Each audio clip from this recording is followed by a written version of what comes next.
Absolute belter, look at the sky. Must be a corker of a machine, look at that, made in Scotland.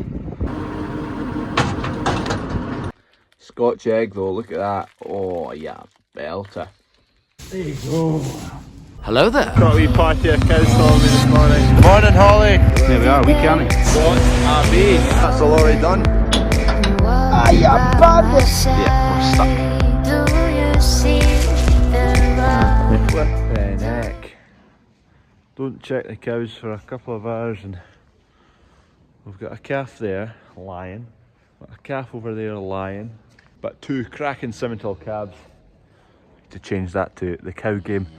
There you go, that one's first steps, smashing. It's currently about 11:30 or so. They've both just been born within the last half hour. Both doing well. That one's on its feet already. It isn't anymore. I think there could be more tonight. The first two that were born, I'm going to wake up in like a couple of hours time and just check they're up and getting a drink. They need to get milk within the first 4 hours, so a couple of hours, wake up, check they're alright. She could have twins. I don't know why, I just think she might. Right, this is a cow that I just made a prediction that might have twins. That was actually about an hour ago. And I think she does have twins, but I don't think the second one's coming out the right way. So I'm just going to have a feel about it and see what's happening. First of all, check if it is a twin, or whether I'm chatting nonsense. It's coming the right way, it's coming forward, legs forward. Maybe I'm a bit premature in doing this, but I'm in now. Lovely. There you go. Hello there. Lovely. Come on, breathe, Barry, come on. Sit away. Smashing, that's gone well. I'll show you in a second. I'm just going to let this cow off and let her get licking. There we go. That wee corker. Smashing. Lovely set of twins. I could tell something was up with her. She wasn't being that motherly to the firstborn calf because they're obviously still in labour. So they're not as attentive to the calf as a normal cow would be. I assume there'll be more issues kind of towards the tail end of calving, like where late calves are big and issues like that. So we're 60% of the way through, so I'll just not count my chickens. Good morning, we're just getting fired up and ready to go. Right, good morning. You'll have seen the calves last night. Update, the single doing fine, one of the twins doing fine, another one of the twins not so good. I'm not 100% sure whether it got a drink or not, and it wouldn't soak, it wouldn't, it's just been a bit of a nightmare. So tubed it this morning, made sure it got a big belly full. A calf not soaking can quite often be iodine deficiency, selenium deficiency, or vitamin E deficiency.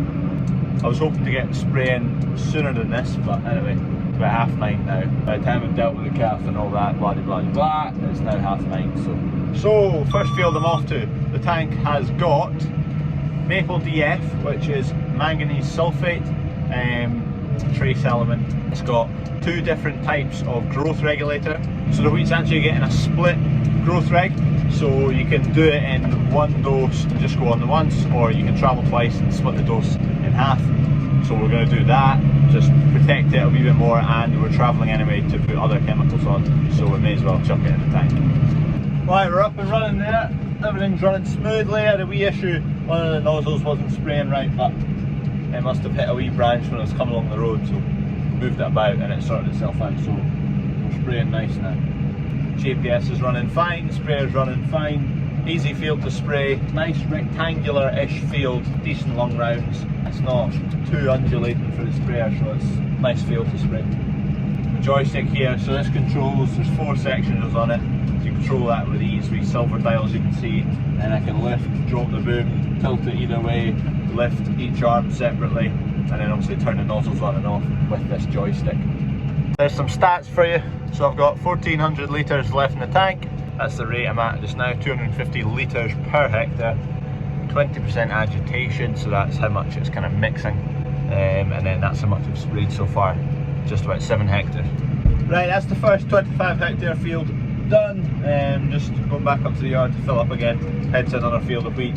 Next field we're going to is getting identical chemistry apart from one chemical hiatus which we're not putting in because this field's got weeds in it, so we're wiping them out, whereas the other field is pretty clean, so we're not going to put weed control on that. Just filling in the records here. So there's the field, 25 hectares. Products, so Tribune and Stabilan, they are both growth regulators. Maple DF, that's manganese, so trace element, and hiatus is a weed killer. One of the products in the tank is a chemical that takes out oats. It'll kill off oats. And this is a field of wheat, so we want to get rid of the oats.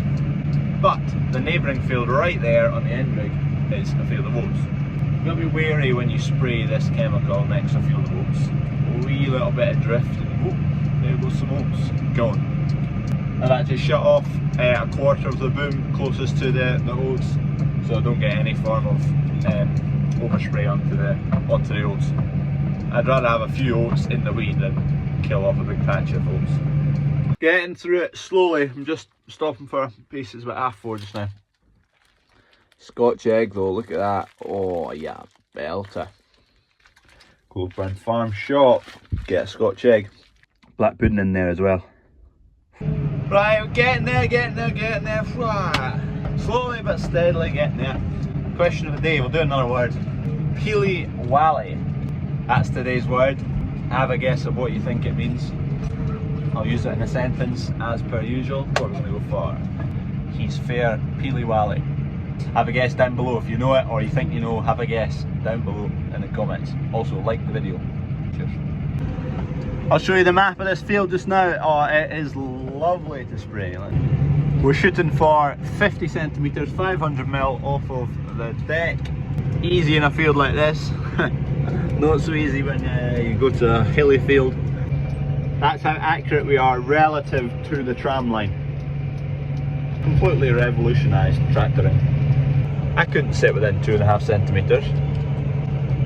No chance. One big benefit is I need to do less, but there's more than that to it. It's not just that. A lot of it is efficiencies. There's so much improvement in efficiencies. So Dunk used to do all the spraying, and I think he said that in this field, it's quite a long field that way, switching from manually spraying to GPS, we ended up with 1 tram line less. So over the course of that fence, all the way over to the other side of that fence, we lost 24 metres of overlap. So if you imagine that 24 metres, if you're overlapping it with spray, fertiliser, seed, what else do we do? Just general coverage in terms of disking it, rolling it, whatever. If you take away those 24 metres out of the whole width, as a percentage, it's maybe like 3-4%. 3-4% in your chemical bills, seed bills, diesel bills, time bills, over the course of years makes big difference. So it's not just so we can sit here and do nothing. But that's a bonus. Fencers have just pulled in. Don't know if you can see them between there. They've got their chapper in the middle. Just in time, get a field done, and then there's cows going in it. Had to jump out and get a quick look. Absolute belter, look at the sky. Oh, what a day. Smashing. The reason we're able to sow via the poles and get away with it is because this is just spring loaded. So you just skiff the pole. Not overly sure whether you're allowed to. A wee bit wet in places. Not bad though, not bad considering the rain we've had.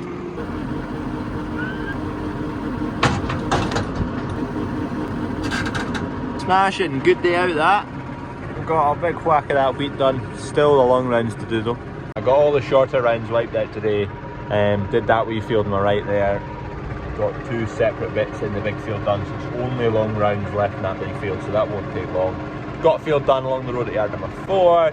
Didn't really get started till 10-11 o'clock till I got those calves sorted out. Just had another calf. So I'm going to rinse out the sprayer, head back to the yard, see what's happening. That's a cracking wee post chapper. This is the field of fencing, but look at that. I'm trying to shield you from the winds, but is it working? That's a belter of a machine, that. Must be a corker of a machine. Look at that, made in Scotland. Plenty spools in a way. That's a belter of a weight on that. There you go, Bryce power shift, 180. So from the cab, if you line up wrong, you can adjust the whole bed that way or this way. You can adjust the whole bed that way and that way, I think. Yeah, in there. That slides out of that sleeve. This is the slider that direction. And then you've obviously got your tilt that way and that way, and I presume the whole thing tilts in that direction as well. Very smart machine. Not seen it working, but just from looking at it just now, you can go anywhere on those tracks. Anyway, home time. What a day. We're needing a spell. We need 7-8 days just solid work, and that'll be us up to date with everything. A lot of spraying to do, a lot of fire to do. Just about finished, so I'm getting through it. Right, I'm home. Look at all the calves. Doesn't that make you smile? Dad's been picking up trolleys for the butchery. Right, so just with that cow here, this is the cow that had twins. Twin number 1 is doing absolutely fine, and here is twin number 2. So this is twin number 2. I don't know what he is. He, wee boy. So twin number 2, wee bull calf, who just would not drink to start with. So basically tube down its throat into its stomach, poured in a big belly full of colostrum, just to get antibodies through the calf, look after it, get some heat in it. Obviously the colostrum's warm, so it keeps the animal warm as well. Since then, it's been up on its feet more. I've just stood him up there, just for a feel of his belly. It's definitely got milk in there. Don't know if he's had any new milk, because he got a right good belly full earlier on, so check what he's like in the morning, whether he's managed to actually get a drink off of the cow. But the other calf, you can see, is absolutely fine. Hopefully actually just right now, I'll just stick his head around there. Come on boy, on you go. Right, I've got him on there, but he's just got a useless sook on him. You wind me up, calf. He's looking in the right place. I'm just going to leave him and hopefully he'll pick it up on his own time. This one's like blown like the clappers, no issues at all. This fella's just not got the hang of it yet. By my side.